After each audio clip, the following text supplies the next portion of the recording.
any reason your Zoom connection drops, just click on the link again and you can get back in. You can submit questions anytime from the Q&A box. We used to take questions in the chat box, but this is a new format, this webinar format. So please put your questions in the Q&A box. That would be very helpful. Our speaker will answer your questions at the end of the presentation unless we're able to type a short answer back to you during the presentation. We also can provide you with special links and other information in the chat box aside from the Q&A. And finally, just a reminder that we're recording this presentation. So now I'd like to welcome our speaker, Jennifer Roberts. Today she is talking about the wonderful world of worms. Jennifer is an environmental educator, the program coordinator for compost education for the UC Master Gardeners of Sonoma County. She's a master gardener herself, and she has been a master composter since 2008. Jen, I'd like to turn it over to you. Great, thank you, Claire. All right, so welcome everybody. Today we are going to talk about one of my favorite topics in gardening. And before we get started, I'd like everyone to do a little short poll because I'm curious about your background with composting in general or composting with worms.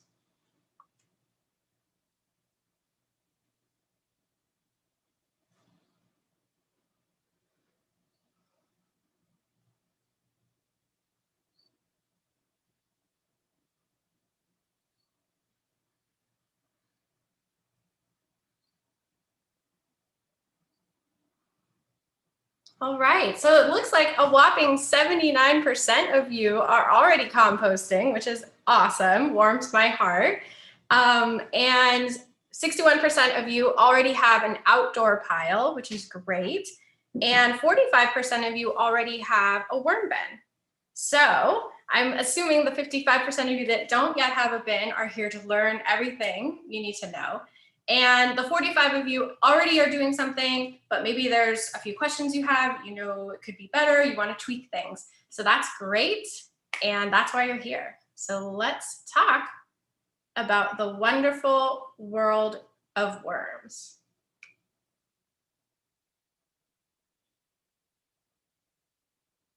Okay, there's those results. So worms are very interesting for many reasons. But Cleopatra decreed them sacred. Aristotle called them the intestines of the soil. And Charles Darwin, who studied them for over 7 years, called them mightier than the African elephant and more important than the horse. So let's talk more. All right, here's what we're going to talk about today. First, we're going to start with why should we compost at all? Then we will compare and contrast the outdoor pile and the worm bin. Those are the two most common forms of composting, so we'll look at how they are the same and differ. Then we'll look at worms' anatomy, because in order to have some new friends, we need to understand a little bit about how they work so we can care for them. We'll look at the materials you'll need and how to maintain your worm bin. We'll talk about feeding, harvesting, meaning taking that wonderful product they create for us out of the bin and getting it into the garden. We'll look at troubleshooting. Sometimes problems arise. We'll look at compost tea. And then at the end, we'll have time for questions, and I'll also introduce a few more resources that you have available to you. So first of all, why should we compost? Well, every time we have something that we don't need anymore, we have 3 choices of what to do with it, more or less. If we've already decided it can't be reused or donated, we have 3 choices. We could throw it away, we could recycle it, or we could compost it. And that's depending on what the material is. Now, if we make the choice to throw something away, it goes to a landfill, which is essentially just a large hole in the ground that we fill with trash. And when we send material here, it degrades very slowly, if at all. And so when we send biodegradable materials like these to a landfill, they are in an environment without oxygen, or an anaerobic environment, we say. And that's because we fill the hole and we keep compressing the trash more and more. So we're letting the oxygen escape. And when these materials degrade like that, they create methane gas. And methane gas is a climate change gas or a greenhouse gas. And it's actually 23 times more potent a greenhouse gas than carbon dioxide. So we don't want to be sending these materials, these organic materials that were once alive, to the landfill. Instead, we want to be putting them in our green bin or composting them at home. If we put these materials in a green bin, they go to a facility like this. This is a commercial compost facility. And there, all the material is put into huge piles and turned and watered and done all the things that were similar things that we would do at home, but on a larger scale. So it's very important that we compost with these kinds of materials and all food scraps, because not only are we helping prevent climate change gases from being produced, but all of those materials have nutrients. There are 17 essential nutrients that most plants need. And compost has the ability to provide most of them. And in nature's ever smart way, it's able to do it in a slow release format. So over time, the plants are getting the exact nutrients they need right when they need them. So compost is very important for a variety of reasons. All right, let's take a look at those two main ways most people compost. We have the compost pile. And when I say this, I mean a literal pile of material that is generally placed outside. And it takes about 2 weeks to 18 months to get a finished product. And you need a bit of space to do an outdoor pile. At a minimum, you need 3 feet by 3 feet by 3 feet. So 1 cubic yard of material is what you really need to get that pile hot. And when we talk about compost piles, we also talk about heat. Compost piles require turning, which means getting in there with some kind of tool, like a pitchfork or a shovel, and moving all that material around. They can be placed in the sun or the shade, and they should reach 130 degrees for at least 3 days. So that's that heat element we talk about. And the heat is actually produced from all the microbes that live in the pile, moving and eating, and it's actually their body heat that is creating the heat in the pile. And we want that. So it's not the sun that's doing it. So that's why you can place your pile in sun or shade, and be wary of sun because it can actually dry out your pile. And compost piles are great for plant trimmings and food scraps. So you can put bigger material in an outdoor pile. Now let's compare that to a worm bin. You have many options of where you can place your worm bin. So it can be inside, it can be outside, it could be in the garage, it could be on the deck, any kind of space, as long as it's not in direct sunlight. Because temperature is also important for our worm friends. It will take about 2 weeks to 4 months to get a finished product from a worm bin. And that finished product is called castings. So that's the rich, dark material that we're after. Here's an example of it. And the scientific word is castings, but really that's a fancy word for worm poop. And we need less space than we do for a compost pile, just 1.5 feet by 1.5 feet. Worm bins require bedding. So this is some kind of material that is that worms can eat, and it provides like a fluffy bed for the worms in the bin. And I'll talk more about that in detail later. Worms require shade, They like 55 degrees to 77 degrees.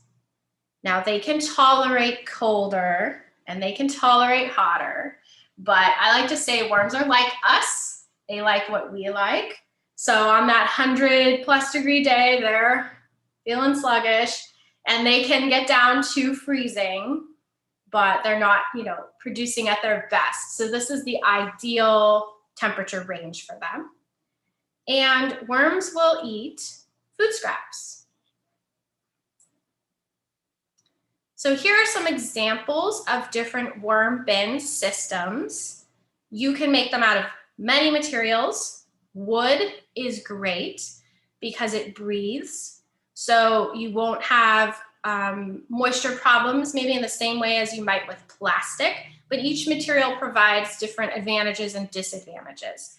But when choosing a bin, of course, you want to make it something that works for you.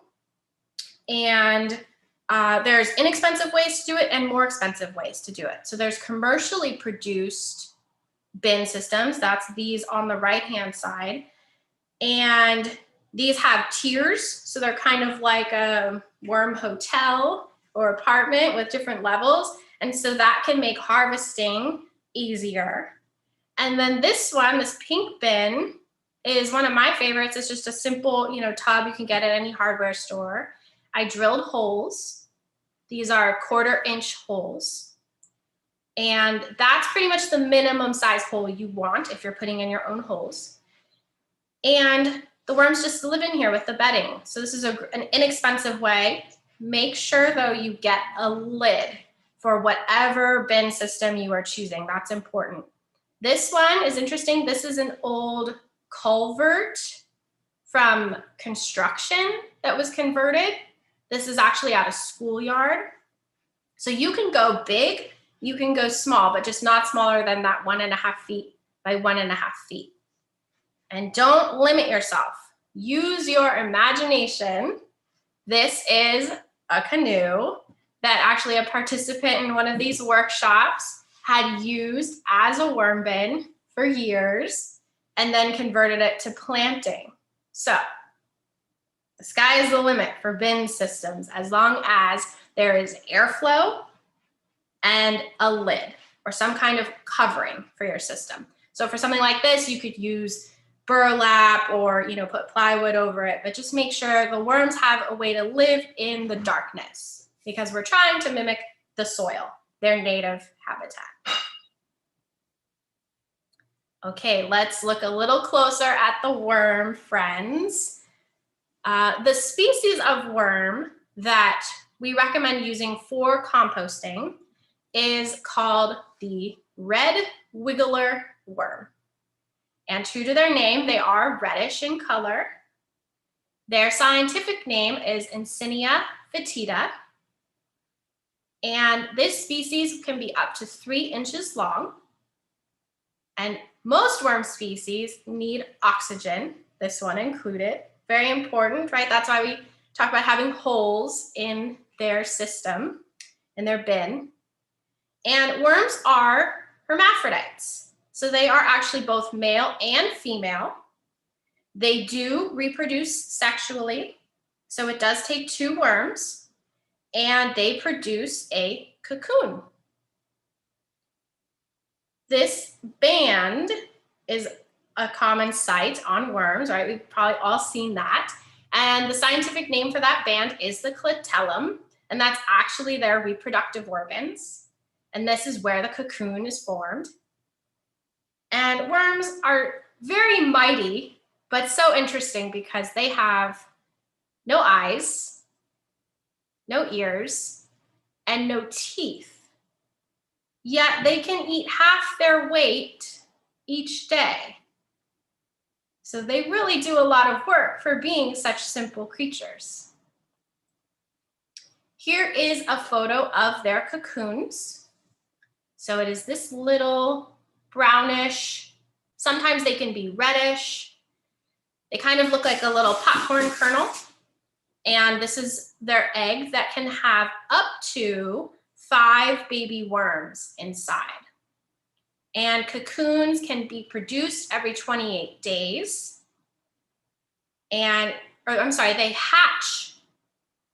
They produce in every 28 days and they hatch in 23 days. So very quickly you can get a large population of worms. And that's a good thing, because if we start our bin with a small amount of worms, we can quickly get up to a full population.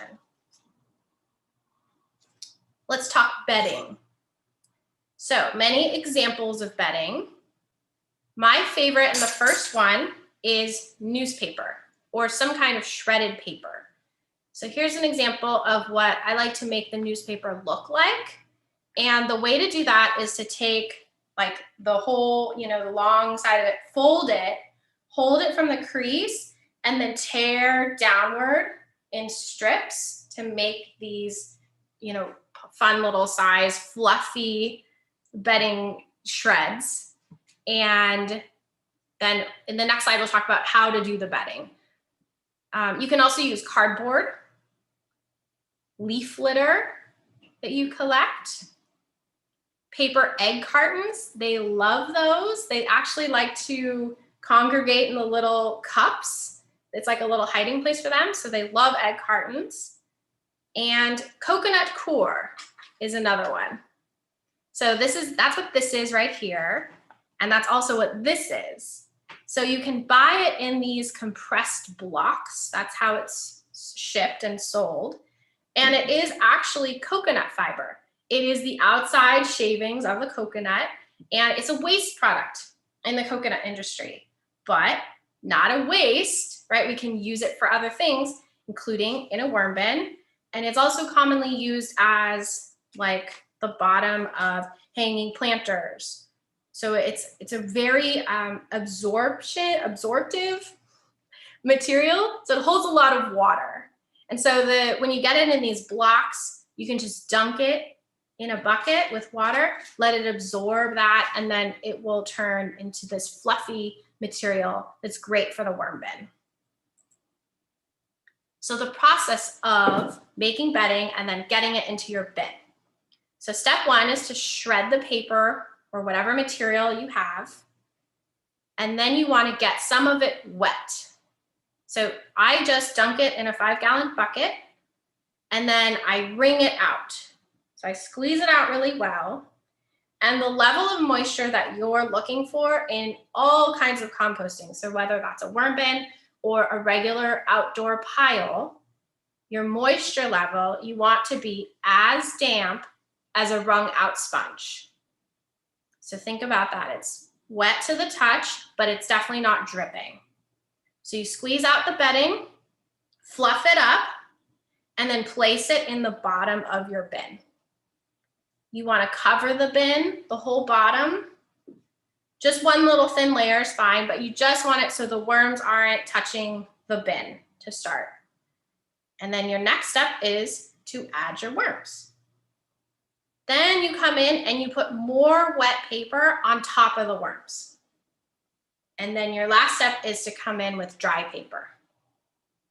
So you have wet paper, worms, wet paper, dry paper.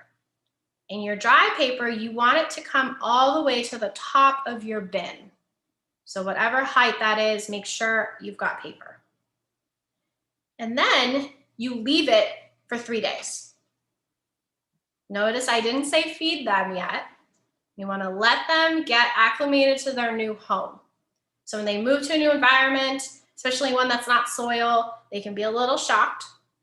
So let them get acclimated, and if they're hungry, they can eat the paper or the leaves or the egg cartons or whatever you used. After they've sat for 3 days, you can come in and do your first feeding. And the way you do that is you pull back the dry paper until you see the wet paper. And then you can even pull back some of the wet a little bit till you see worms. And then you place your food scraps right there on top. And then you cover everything back with the paper and then put your lid back on. So let's talk feeding. Worms love fruit and vegetables. I like to say they're mostly vegan. So keep that in mind with your worms. So fruit, basically of all kinds, right? Strawberries, apples, All these things they love. The only caution is citrus. So lemon, grapefruit, pomelo, oranges, they can eat those things, but really in limited amounts. And just as a safety, I don't personally put citrus in my bins. I put all citrus waste in my outdoor pile. And there's worms in my outdoor pile, but the difference is the worms that are outside have a choice to move around, leave an area if they don't like it. They're not confined to a bin. So in the bin, I try to be more delicate about what I put in, just as a general rule. The other exception in the fruit is avocado. Now they can have some avocado, but we don't want to overwhelm them. And this is because worms actually breathe through their skin. So they don't have the same lung system as us. They have pores in their skin.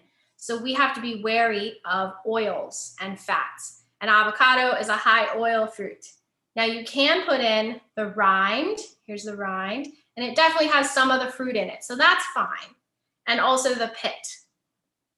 And the pit will sprout very easily in your worm bin. It's actually one of the best places to do that.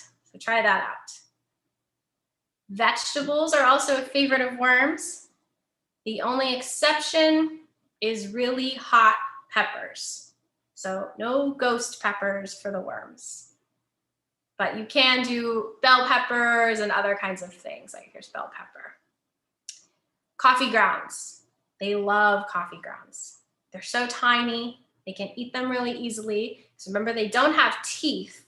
So all material that we're giving the worms, the best chance of them eating it quickly is to make it as small as possible.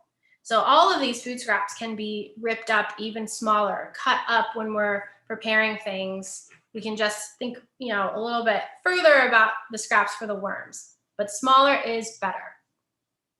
So worms love coffee, they eat all the grounds, they get caffeinated, they eat more, so it's a great addition for your worm bin.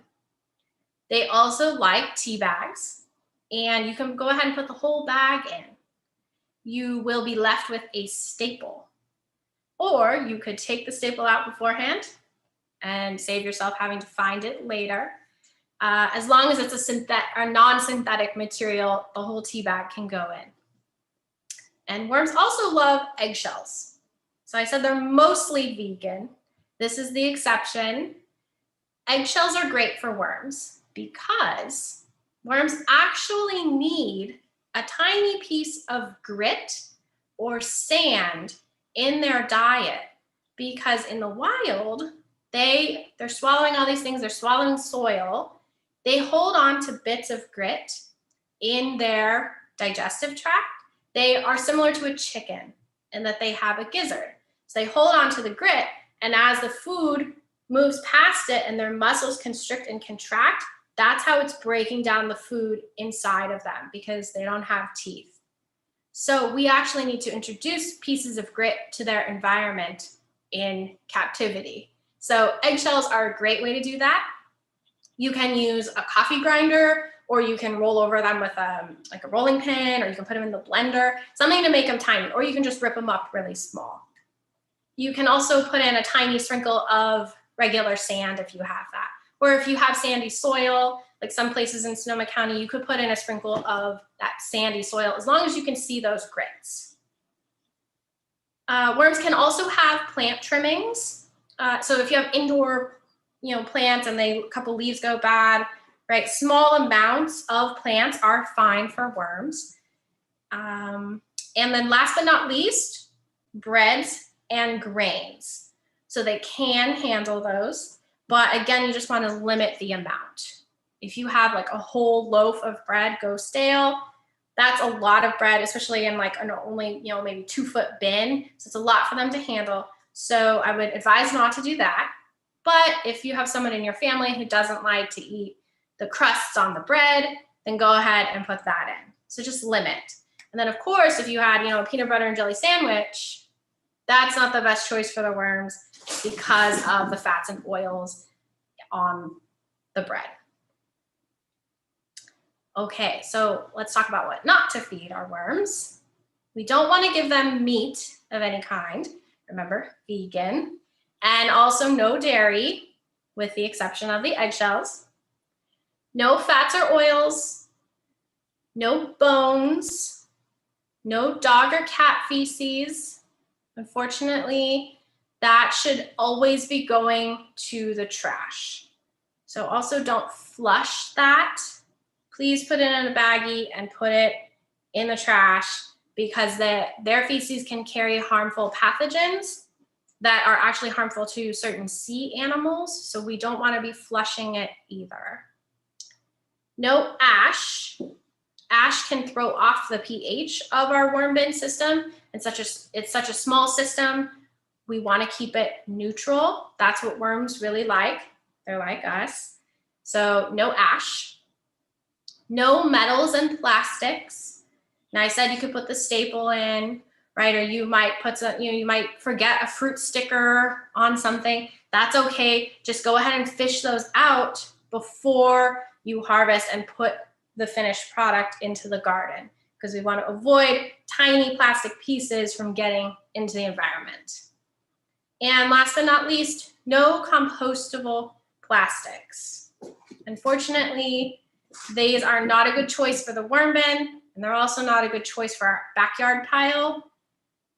They are a wonderful idea on the front end of their life cycle, meaning that they are from a renewable resource. They're made from plants, so they're not using oil to make these plastics. But on the back end, they're just not there yet, meaning they take too long to biodegrade. So they sit for a very long time. And even in commercial composting facilities, they are fishing them out and not letting them stay to degrade fully, because they can't by law. So for example, in California, all material that comes onto a commercial facility has to be composted and moved in 90 days. And these compostable plastics take a little bit longer. So the best choice is to avoid any kind of, non-reusable materials. Or if you get these, right, you're out. I mean, it's times of COVID right now. So even those of us who are vigilant about reuse are struggling and having to use these products. Just hold on to it, try and use it again. But unfortunately, these are trash at their end of life. Okay, let's talk harvesting. How to get that material, right? Once we've had our bin going for 4 weeks to 4 months, or up to 6 months, it's going to be time to harvest. So a couple different methods. I gave them these names. So the first one is the pick and pull. And this is literally what that sounds like. You're gonna go through your bin and pick out the worms. It can take some time, but if you have small hands to help you, meaning children, right? They can help you do that, make it a game. It can be really fun to find all the worms. Or you don't have to do it all at once. My favorite method is kind of the pick and pull. I'll go in to feed my worms. I'll feed them on one side of the bin, and I'll be like, oh, the levels of castings is getting high. It's time to harvest. I'll pick out, some handfuls. I'll take the worms out, put them back in the bin, and take my handfuls of castings, put them aside to use in the garden. So don't, overwhelm yourself. Don't feel like you have to do it all at once every time. The next method is the migration method. So this is an in theory method of harvesting. So meaning the idea is you would feed on one side of the bin, and eventually all the worms that are over here would get hungry and migrate over to the side with food. But unfortunately, in a bin that's not very big or very long, not all the worms get the message. And they can be very happy sitting over here eating bedding or even reworking already created castings. That's what they do in nature. So they might not all get the message quickly. But if you're going to make your own bin from scratch at home, think about making it much longer than it is wide. So if you want to use the migration method, you have that option, because the longer it is, it does tend to work better. The conical method is what you see here. This is where you literally go in and take handfuls of castings, worms, eggs, everything, and put it out in small piles on a table like this. And the idea is you want to make kind of cone-shaped piles and let it sit for a minute. And the worm's natural instinct is to move downward. So they're escaping the light, the sunlight. So they move down, and as they do, they're leaving the castings without worms in it. So you can come in and kind of scrape off the tops of the casting piles and then put the castings aside. The worm eggs won't be moving in the same fashion. So once you get those castings, you want to look through it always to find your eggs, because you don't want to be putting your next generations of worms out into the garden yet. You want to keep them in the bin. And the last method is the colander method, where you literally use a colander and you put handfuls of material inside. Then you use water, a low, not a high pressure amount of water, or you can use a watering can to dilute the material that's in the colander and catch it below in a bucket. And then you can use that diluted material out in the garden. So make sure that you are harvesting at least every 6 months.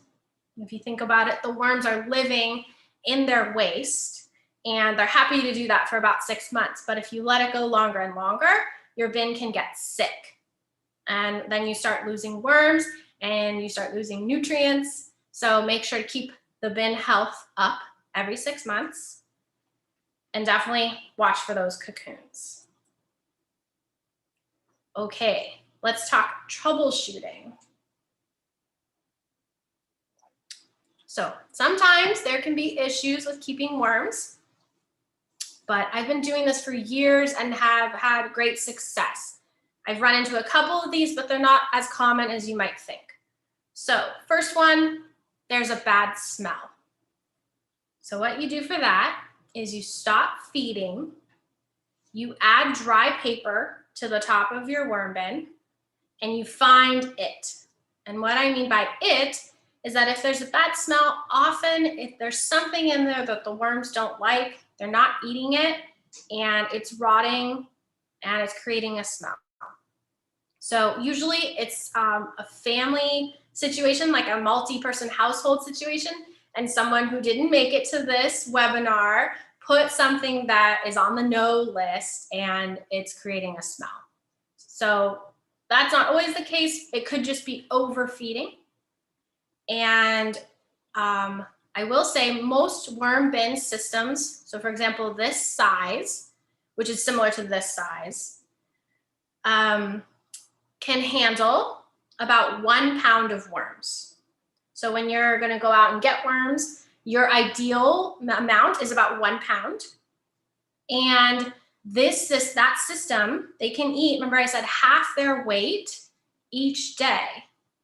So that means each week, they can eat 3.5 pounds of food scraps.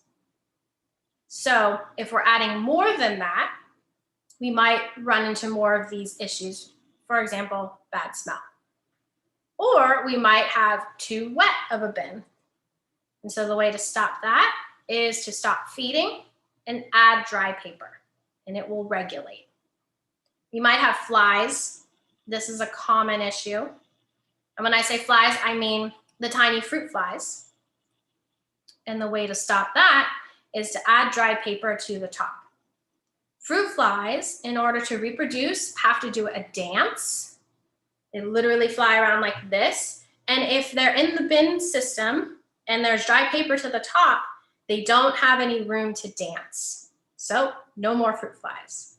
The same goes for if you have a compost pail on your counter and you might be getting flies in that, keep it filled to the top with some kind of material. Newspaper is great. Ants is our next maybe problem. And for them, you want to create some kind of barrier between where they're coming in and the bin. And also you want to stop feeding. So if you're feeding too much, you might get ants. So in this system, With these holes being in a line, it's really easy to create a barrier, and the best material to use is some kind of oily or sticky substance that you would put on the outside of the bin below the holes. And one of the best ones is like a cooking spray. You could also use Vaseline, something sticky that the ants won't penetrate and won't harm the worms. And last but not least, if you have worms escaping, there could be different reasons, but one of the most common is that it's too hot.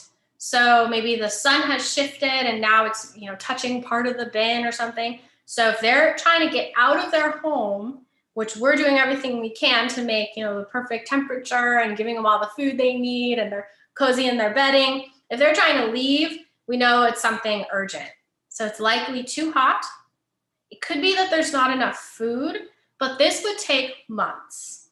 They are really good at eating all the bedding and even reworking all the existing castings. So if you forget about them for 6 months, they might try to vacate. There could be other pests affecting the bin system. So ants is the most common pest that would be entering that worms do not want to deal with. But I, in all my years, have never had this happen. So don't think that it's common. And other pests could be maybe a family pet or a raccoon that's continuously harassing the worms. But, you know, again, if you see the worms coming out the sides, assess where it is, and maybe you need to give them a little more protection. And last but not least, chlorine. If you have high chlorine in your water, it can transfer to your worm bin and create an environment that they do not like. So if that's the case, kind of you set out your water, let the chlorine burn off over time, and then use it for the worms. And that would be like if you're making the bedding, dunking the bedding in the water. So just let it sit. Okay, how do we use our worm castings? So you can use it in a variety of ways. And the one I most commonly use is as a top dressing. So I just literally, I'm harvesting the castings and then I go out into the garden or into my potted plants and I just sprinkle it on top. I try to do it before rain or before I'm gonna water to have the maximum effect or the quickest effect. And you can do up to 1/4 inch top dressing. It's great for garden beds and fruit trees. Fruit trees need a lot of nutrients, right, to keep producing the fruit and to keep it as sweet or as luscious as we like it. And compost is a great thing to give your fruit trees. And the natural process, right, the fruit falls, covers the ground, degrades, and comes back in to feed the root system.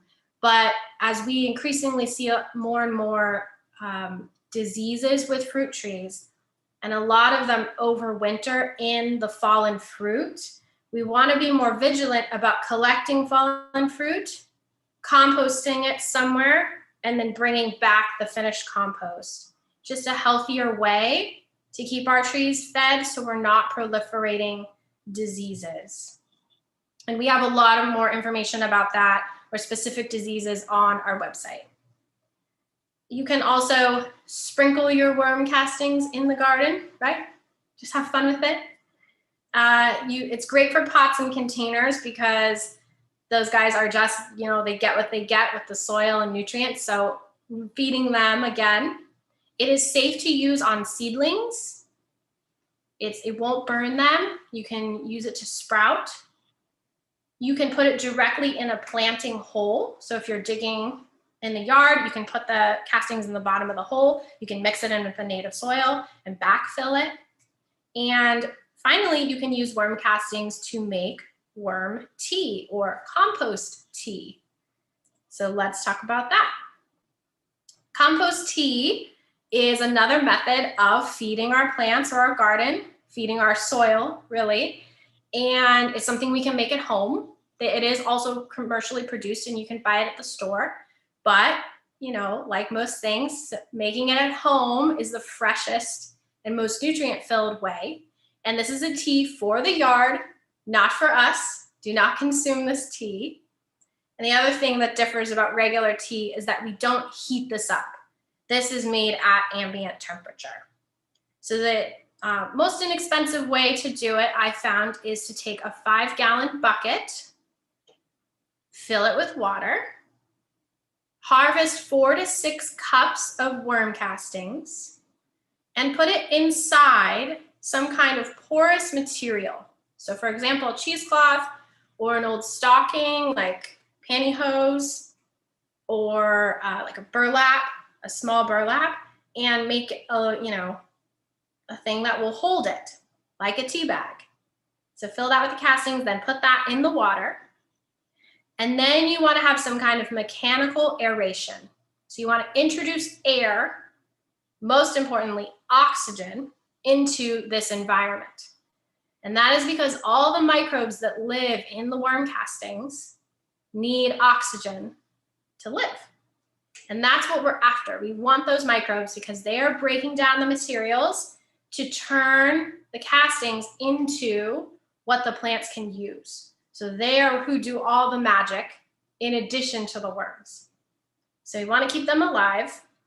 And we do mechanical aeration in this system with an aquarium filter. So fairly inexpensive thing you can buy at any pet store. And it's a tiny motor with a tube. The tube goes into the bucket, and at the end of the tube is a stone where the air comes out through. So you're introducing air into this system. Sometimes people ask, well, can I just make the tea and stir it really quickly? And well, the answer is you can, but then you want to use that tea right away, because the second there stops being oxygen in your environment, you start losing microbes. They start dying immediately. So over time, you're going to lose a lot of the helpful things we're looking for. So mechanical aeration is the best. And the uses for this is you can directly pour it on the soil, or you can use it as a foliar spray. So that means putting it in some kind of pump system. There's, handheld, inexpensive ones, and there's fancy backpack ones that you can wear, but don't mix it with one that's been used to use any kind of pesticides or herbicides. But you can spray this tea directly onto leaves. And the idea behind that is you're introducing the beneficial microbes to the leaves. So if you have, leaf-specific diseases are in your garden system, you can try this method. And this fancy thing here, this is an industrial size compost tea maker. So these are used, in farming systems or larger scale, but they are available, to the public. You can buy these. I think a common one that is sold to the public is 50 gallons. So you could make a lot at once and really spread it through an orchard or whatever your system might be. Okay, we've talked all about the worms. Now you need to get some, right? So where do we get them? So we are super lucky in Sonoma County. We have 2 worm farms here. The first one is in Sonoma. It's called Sonoma Valley Worm Farm. The second one is in Petaluma, and it's called Mass Wiggle.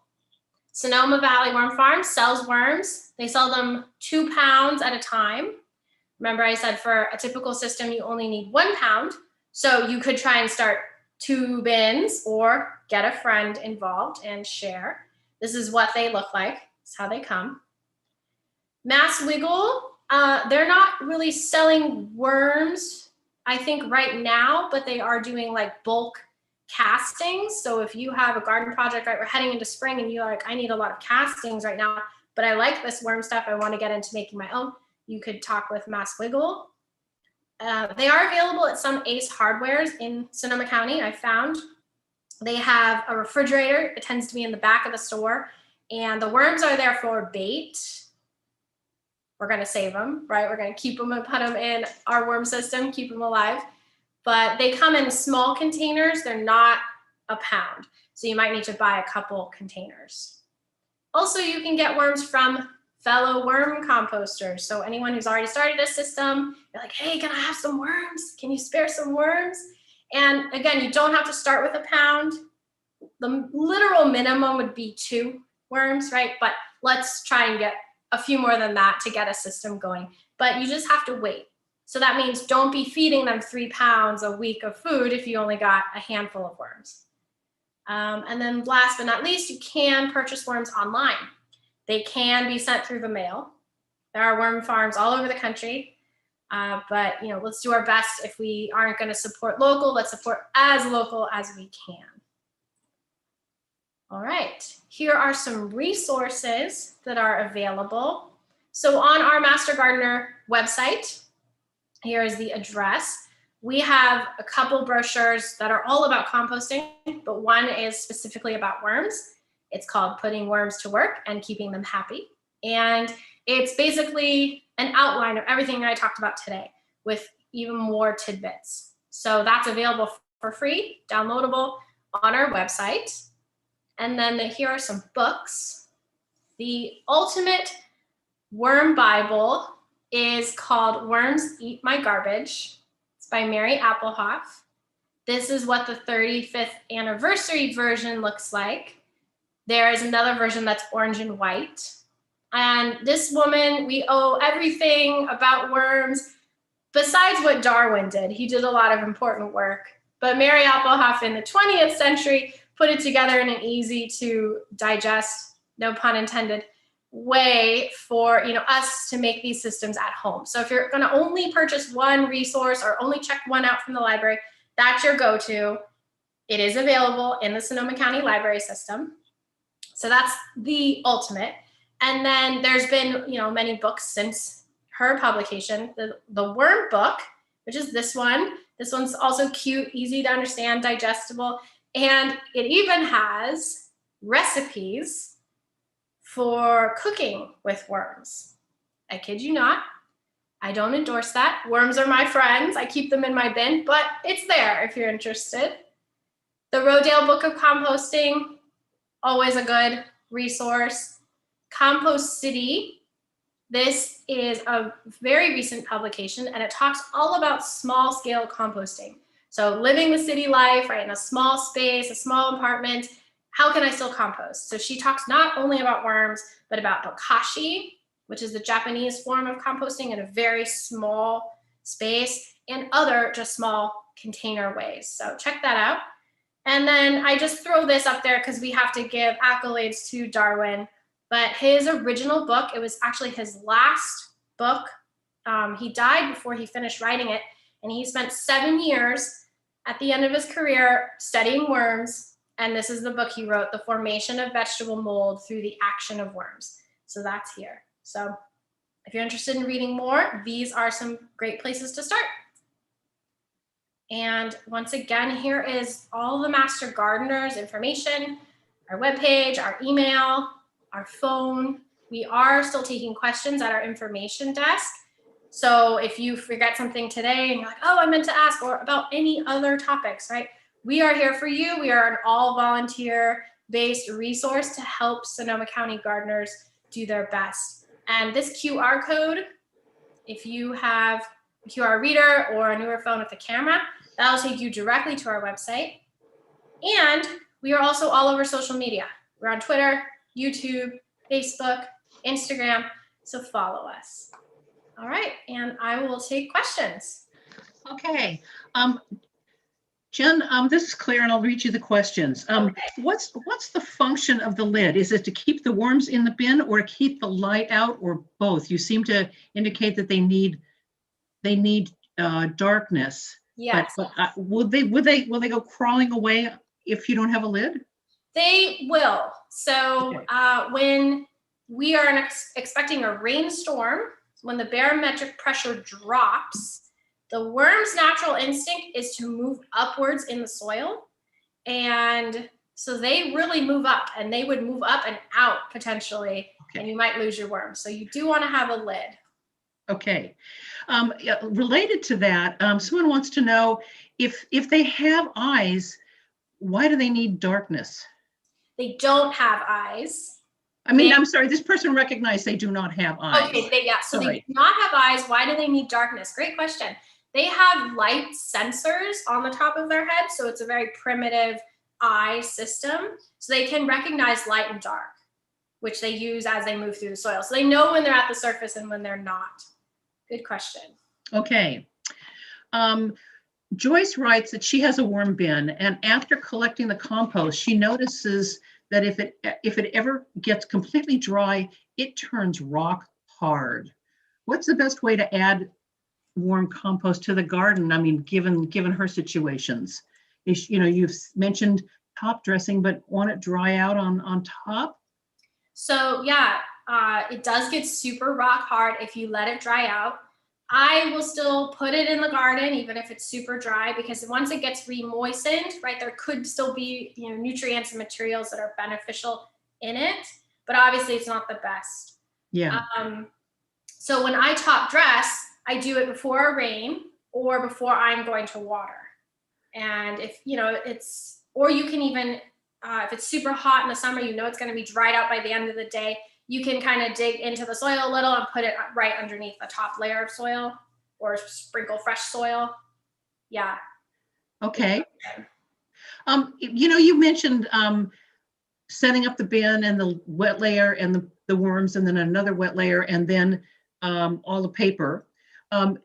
You only have to do that once. You don't have to add paper again for several months until you harvest? Yes. So you do have to keep adding paper to the system, and you will most likely be adding dry paper, because as we add food scraps, our bin gets wet. And depending on what kind of food scraps, it might be wetter than other times.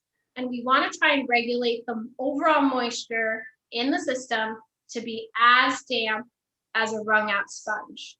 Okay. So if you see that it looks really wet, or if you pick it up and you could squeeze out water, definitely add more dry paper. And when we harvest, if we harvest everything out of the bin, then we definitely want to go back and put in more wet paper, add the worms, wet paper, dry. But really, over time, you'll most likely be adding more and more dry paper. Okay. Brandon wants to know if you have any recommendations for insulating an outdoor worm bin during the winter, or is it really necessary? You mentioned that they're like us, they like warmer temperatures, but what about this? So they probably will not die from exposure here in Sonoma County, because we don't have prolonged times of freeze. But I can't speak to every corner of Sonoma County. I know we get some cold temperatures for a few days. So best bet for insulating, just think protecting. You don't want to have actual frost on their bin. So any kind of old tarp or burlap, or if you can just create a barrier, or if you want to get really fancy, they make worm blankets. I kid you not. They're available. They fit in that Rubbermaid tote size, and they're not quite a burlap, but they're pretty thick material, and it goes inside the bin right on top, and they're a blanket. So you can any kind of felt or something like that. Wonderful. Okay, so we have a question from Jody. I'm not. It's not fleshed out too much, but she says, I have black widow in my worm bin. She says, problem, I usually squash. Does that make, I'm not quite sure. Maybe Jody would like to write a little more in the Q&A, unless does that speak to you, Jen? Yeah, black widow. Is she writing more, or? I don't know. Okay. Go ahead and. Okay, so black widows love dark places, and worm bins could be a great spot. So yeah, the best bet is to remove that widow. I also do squash them, because I don't want my pets or myself to have an accident. But I mostly see them on plastic outdoor bins that are commercially produced. So good rule of thumb, if you're approaching any compost system like that, I bang the lid before I open the lid, because they could be in the underneath of the handle. So you don't want to have any kind of instance like that. So I make my presence known and give it a second so they would come down. But yeah, worms and widows, I would separate the two if possible. Okay, thanks. Similar, Heidi wants to know what resources there are for identifying grubs inside the worm bin. Well, Well, I would start with our website, the Master Gardener website. So we're not just Master Gardeners, like we are part of the UC ANR, so Agricultural and Natural Resources System. So they have IPM and pest notes, they're called. So they have all kinds of, materials on different pests, which grubs might not be pests, but that's available. And there are a couple common critters that also live with the worms that are not harmful, and who I think you might be talking about is soldier fly larvae. They look like grubs. They are like kind of boomerangish shaped. They are gray in color. They move. They look creepy. They are not harmful. They live in decomposing systems, and they will turn into a fly eventually, but the fly only lives one day, and the larvae are actually helping. They're also a decomposer in the system. They're eating the materials as well. So they are not harmful. So leave them in. They're a good friend. Okay. I'm trying to do the bug questions right now, and then we'll get, as a general category. Joyce says, what about earwigs in the worm bin? Any way to get rid of those, as they would be bad to have in her garden? Yeah, I've never seen earwigs in my bin. I see them all the time in the compost. Okay. I don't have specific easy remedy for them. Sorry. But Okay. I would go back to like our pest notes on our website and see if they have hints, or do a quick Google. Okay. Yeah. Okay. Great. There are people have asked about a number of types of food to put in the bin. So I'll just run a list by you. What about tomato scraps? Great. Okay. How about corn on the cob? Yes. Cut it very small. Okay. Yeah, the cob sticks around forever, and I tend to put that in my outdoor pile over my worm bin because it's just so tough. Great. I'm sorry, I'm just trying to see here quickly if, okay, I guess there were just the two questions. I'll keep going down here though. Katerina wants to know, how can you tell when your castings are getting high? So just that the bin is starting to fill up with castings. So you'll notice that the level is quite high to the lid. Mm-hmm. You'll just see it fill up over time. So either 6 months, or you've got a lot of castings, it's time to start harvesting them out. Okay. Patricia wants to know, what is the life cycle of a red wiggler? So they are born from cocoon. And then they're an adolescent. They have no clitellum, that band I talked about. When they're an adolescent, there's no band around the worm. When they're an adult, they have the band. They live about 1 year in the wild, and they live 2 to 3 years in captivity. So you could be seeing the same worms for a long time. Okay. Andrew wants to know, how long should you let the compost tea aerate before using it? Thank you. Great point. Katerina wants to know that too. Sorry. Good. Yeah, thank you. 72 hours. You can let it aerate for 72 hours up to.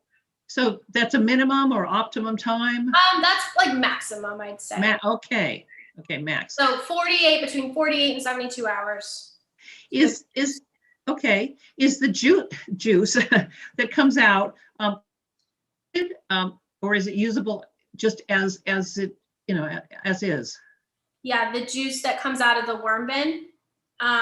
So especially on those commercially produced tiered systems, there's a spigot on the front. Okay. So that's helping that juice, right? You can get that juice out. There are literally two schools of thought about that juice. So some say that is potentially juice that has come from, say, watermelon or very juicy vegetables and fruits that has dripped through the bin. and has not gone through the body of the worm. So any potentially harmful bacteria might not have been neutralized. So that's another amazing benefit worms give to us. They neutralize harmful pathogens and bacteria in their body. So if it just dripped straight through and then sat for days or weeks, it might be proliferating bad bacteria because it's water with no oxygen. So some people say do not use that drip, the juice, and some people say it's fine. So Okay. I don't use a spigot bin. My bin is just one solid bin. So all that juice is getting worked with the worms eventually. But my bin tends to be much more wet. So I'm constantly adding more paper. Okay. Okay. Catherine says she often gets mold in her worm bin. How can she get rid of it? So I guess the first question is, what kinds of things are you putting in? If it's materials the worms don't like to eat, they won't touch it, and then it's prone to growing mold. And the second one is maybe get in there a little more often to kind of, to be feeding or moving around the bedding that's on the top to prevent that mold from growing. It's not harmful per se, but it's just something the worms aren't going to that thing for some reason. So maybe they don't like it. Okay. Do you know, is there a typical range of NPK in the finished castings, nitrogen, potassium, and? Yes. So unfortunately, the answer to that is it depends what you put in, right? So just like our diet, what we put in is what we, the best things we get out. So if you're putting in, tons of nitrogen materials, you might have more nitrogen. So it depends. Okay. Patricia wants to know, what about putting some of my worms into raised beds? She thinks she has too many. Yes. So in a worm bin system, it is a contained, self-regulating system. So in every ecosystem, there's some limiting factor. It's either going to be food, space, air, water, and the worms are containing themselves. So if there's not enough food, some worms will die. So it's regulating itself. So you don't have too many. Don't freak out. They're not going to be, overtaking your house or anything. They self-regulate. And if you feel like you have too many, the best bet is really to pass them along to a fellow new composter, right? Encourage a friend or family member to start a bin of their own. Yeah. Unfortunately, red wiggler worms are non-native species to California, but they are naturalized, meaning they are everywhere. They are here. They do good work in our soil, but our native worms have been pushed out. So I don't advocate introducing more and more red wigglers to our ecosystems, right? Let's keep them contained. Okay. Chris says food is molding. Is this okay? Yeah, so it's not harmful, but they're just not getting to it. So maybe back off on how much or see if there's something they don't like. Okay. Barbara says, I have bags of mango mulch. I noticed, where it happened, okay. I have bags of mango mulch and I noticed red worms in it. Is this the worm for composting that I can use? Potentially, yes. It could be our red wiggler friend.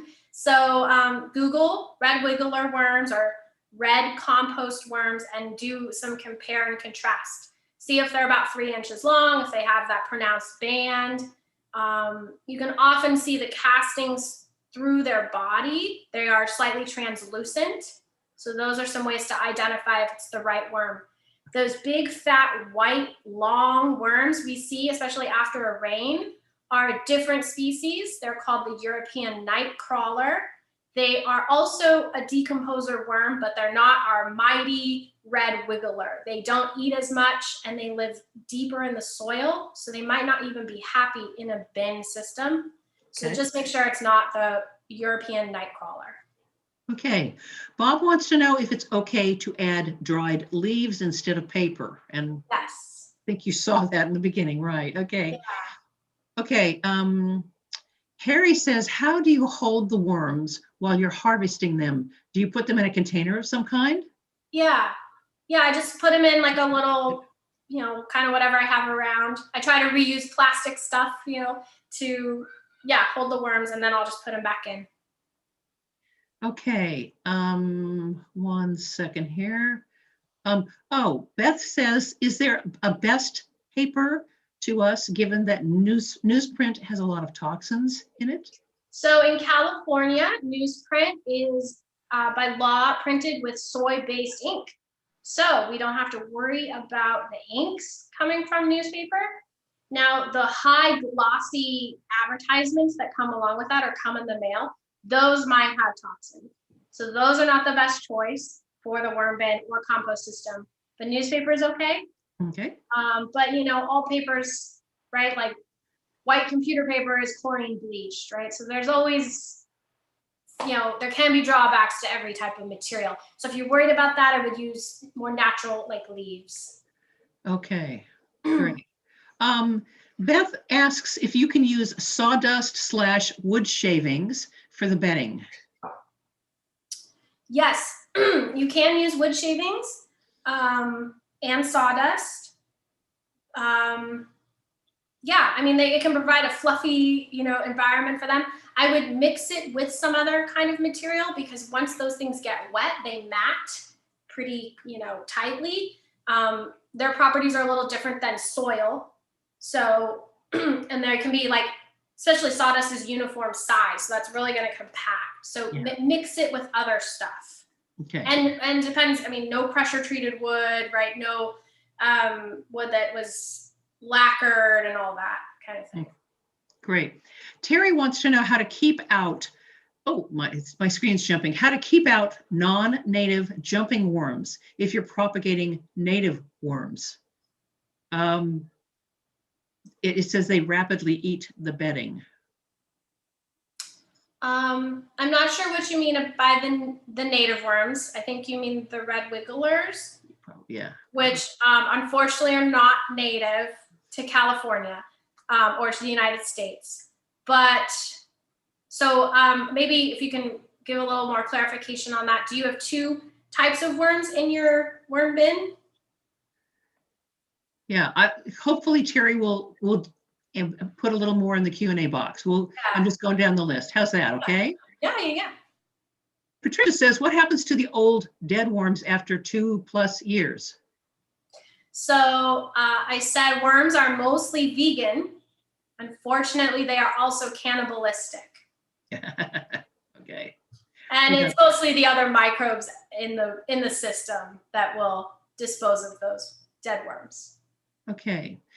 Janice asks if it helps to microwave the scraps before putting them in the bed. Also cooling them, but microwaving and cooling them. I wouldn't really microwave them because microwaving can take out nutrients, right? When we cook vegetables, we are diminishing the nutrients that are available to our bodies. And the same thing is the case for worms and then consequently our soil. So I wouldn't microwave them, but chopping or like pulverizing or blending or, you know, making them smaller, but with mechanical means. The other thing you can do is freeze them. When we freeze vegetable scraps, their hard cell walls break and it makes it easier to digest. Great. Okay. So that kind of helps them start to decompose a little bit or break them down. Okay.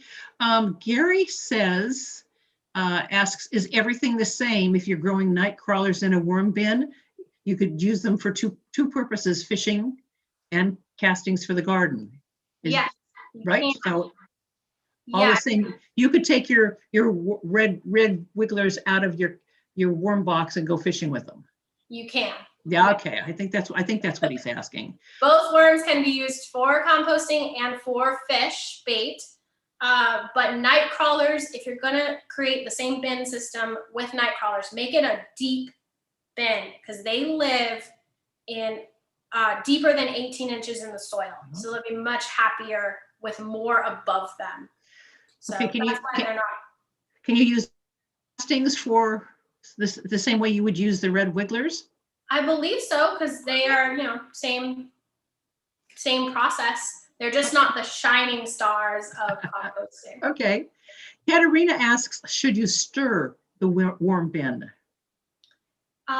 You can. especially if you're having trouble with like moisture levels. I don't, but when I go to feed, you know, I check it out. I stir the top dry paper, which by the time I feed the next time isn't so dry anymore. Like it quickly gets moist. So I stir that up. I pull it back. I see how the worms are doing. I might reach in, check them out. Or if you feel a little squeamish, don't feel weird about using like a spoon or a wood kind of, spatula to kind of move and check your worms. Like if you really don't want to touch them, it's okay. There's ways around it. Just be careful. And so I don't like get in there and stir it all up. Like I'm gentle and I check the corners of my bin because worms are industrious. And if there's things they don't like, they won't eat, they move it to the corners of their bin. Like the staples from a tea bag or eggshells that are too big. So if you only want to, check one spot quickly, check the corner for health. Okay. Catherine wants to know if it's okay to put worms in potted indoor plants. I never have. I feel like they might quickly run out of nutrition, of nutrients to eat, and there's nowhere for them to go if that happens. So depending how big your plants are, I would say it's best to keep them in your worm bin and then use the finished castings in your plants. Okay. Kate says, I have added dry sycamore leaves, but they never seem to break down. Are some leaves better than others? Yes, great question. Thank you. Definitely not all leaves are created equally. So if you're going to create your worm bin, I would say don't go for big, waxy, thick, furry leaves. Like don't use magnolia leaves, right? Also, pine needles are very dense and hard to break down. So think more like a maple leaf, right? Like frilly and delicate, and so the more delicate or thin the leaf, the better. Okay. Chris says you mentioned not to add citrus, but you didn't mention onions. Are they okay? Onions are okay in small amounts. So if you have a whole bag of onions go bad, don't put them all in. But the papery part is great. The ends are okay. They do okay. Okay, so Terry has added another part of his question. So let me read the two things together. Okay. It says this is the first part we already talked about, how to keep out the non-native jumping worms if you are propagating native worms. They rapidly eat the bedding. Then he just added, I did not mean red wigglers. The jumping worms are greenish and extremely active when you handle. They can flip right out of your hand.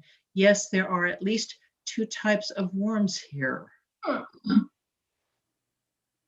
I'm not familiar with these green jumping worms. Yeah.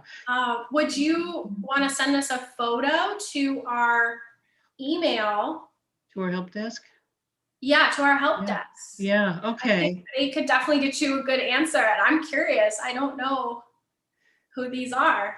Yeah, I'm kind of curious about what Terry means. I mean, how do they get in there? I mean, if you're putting, if you're stocking your worm bin, so I'm a little, I think we could use a little more info.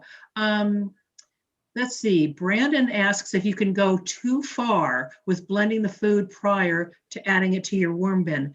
For instance, do you still want a minimum size for grit, etc.? Yes. So grit is the only material you want to have a minimum size. Like if you put eggshells in a coffee grinder, that's like the smallest they'll get. That's like the most pulverized, and they can look almost like fine dust. So that's like as small as you want to go. I don't think you're really going to get smaller, but think like grain of sand. Like don't puree them. Yeah, like you can puree your food scraps. Some people do that. Think if you juice a bunch of veggies and the pulp stuff that comes out, right? It's really small. That stuff gets eaten instantly because it's easy for them to eat. Okay. So should you grind them up before adding them? Somebody's asking right now. You don't. The grit? Yes. The food scraps in general, you don't have to. No, she asked about eggshells. Yes. Grind the eggshells or, break them up or rolling pin, make them smaller in some way because they got to get it in their little mouth and it has to get through their body. So it has to be tiny. Okay, we are almost at the end here. It says if your trowel cuts worms in half, do they survive?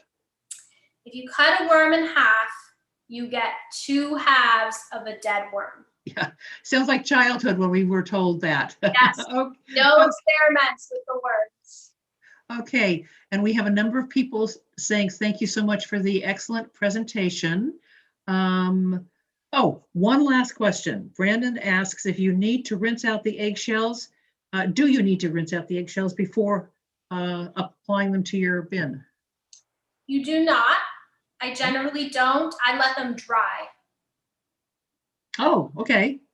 Let them dry. Okay. Yeah. So that's aside from getting a little more information from Terry. That is that looks like my panel here. That looks. I think I have covered them all here. Yeah, a lot of thank yous here, Jen. So Oh, that's great. that's Thank great. you all. Yeah.